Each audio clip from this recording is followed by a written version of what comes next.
Hello everyone, and welcome back to a brand new video. And today we are here with something different actually.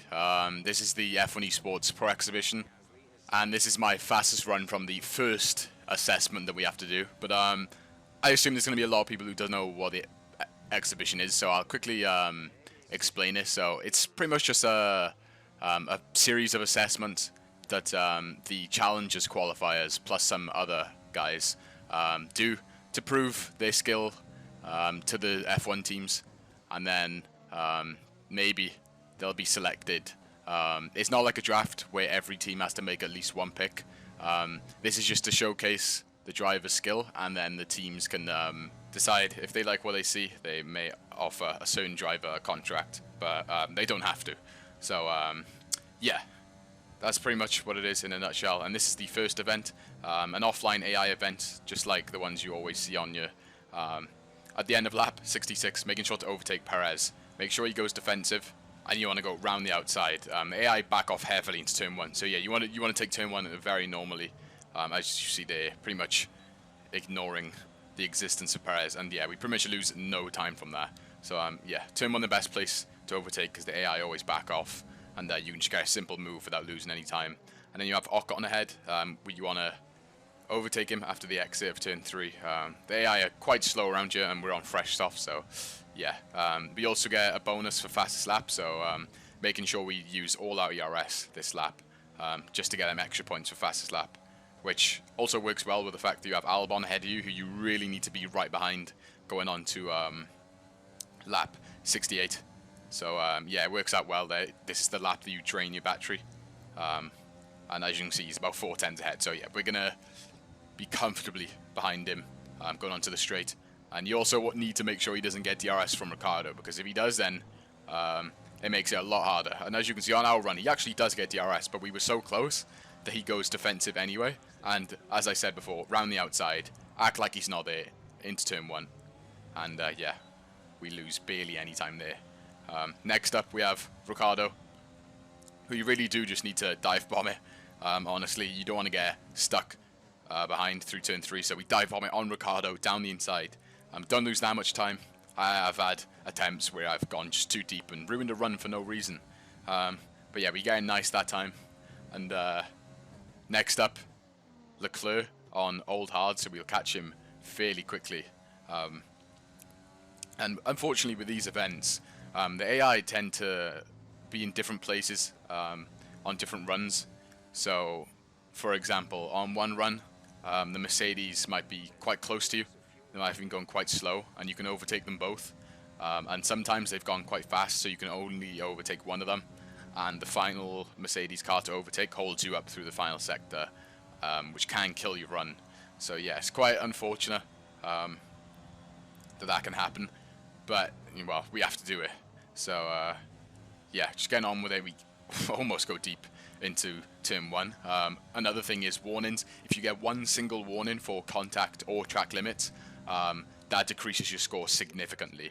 The run is pretty much over, or at the highest level. If you get one warning, you may as well restart. I was streaming this event on my Twitch, link in the description.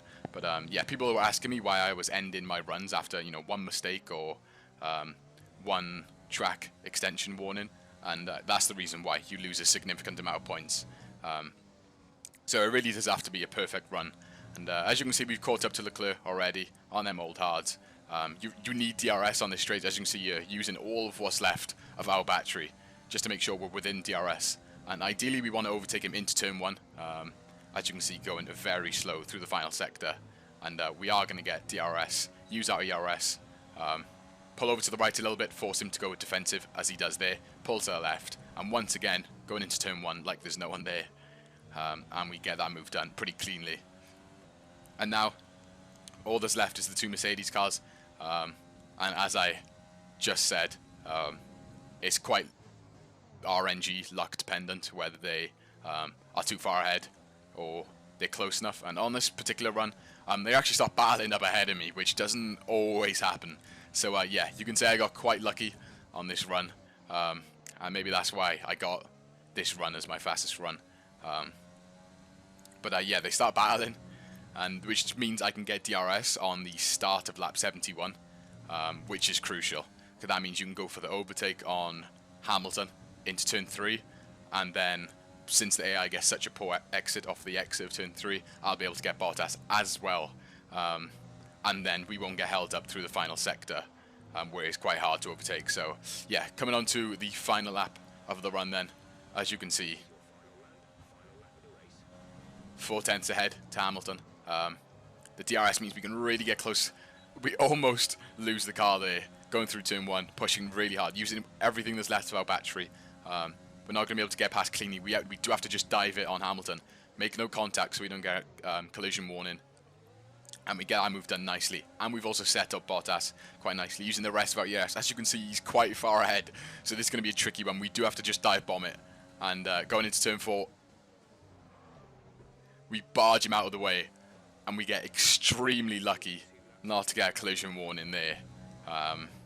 And yeah, that's pretty much what we had to do. It was really hard to get a perfect run in.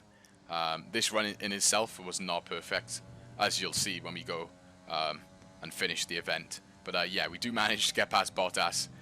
Lucky not to get a collision warning, because as I said before, that does ruin your run. And through the final corner for the final time, push in as hard as we can, using the rest of our ERS. And that was our fastest run in the first assessment of the F1 Esports Pro Exhibition. I do actually like these events in terms of you have to really be on it. It's pretty much 5 quali laps if you want to be in the right position to get a really good score. So yeah, P1, as you see, they're my lap times. The fastest lap wasn't actually that quick. That could have cost us a little bit of points. As you see there, 171,900 points. A good fastest lap would be somewhere between a 0.3 and a 0.4, and as you can see, we did a 0.5. So yeah, not a amazing run, but it'll do. It was quite a fast run. And looking onto the leaderboards now, P4, as you can see, the 3 drivers ahead of us. Nicholas Longway, Danny Moreno, Freddie Rasmussen, all esports drivers. So in terms of actual Pro Exhibition drivers, I am first right now. So yeah, that's it for today, guys. Quite a short one. Of course, it's only been 5 laps long, but I still wanted to show you anyway. I hope you all enjoyed it. Next up is the 25% races, first at Bahrain and then at China. And then after that, the final assessment is kind of a knockout style of tournament using one-shot qualifying, and that's at Silverstone. So yeah, them videos will be coming very soon. And yeah, once again, thank you all for watching today. I hope you all enjoyed, and I will see you in the next one.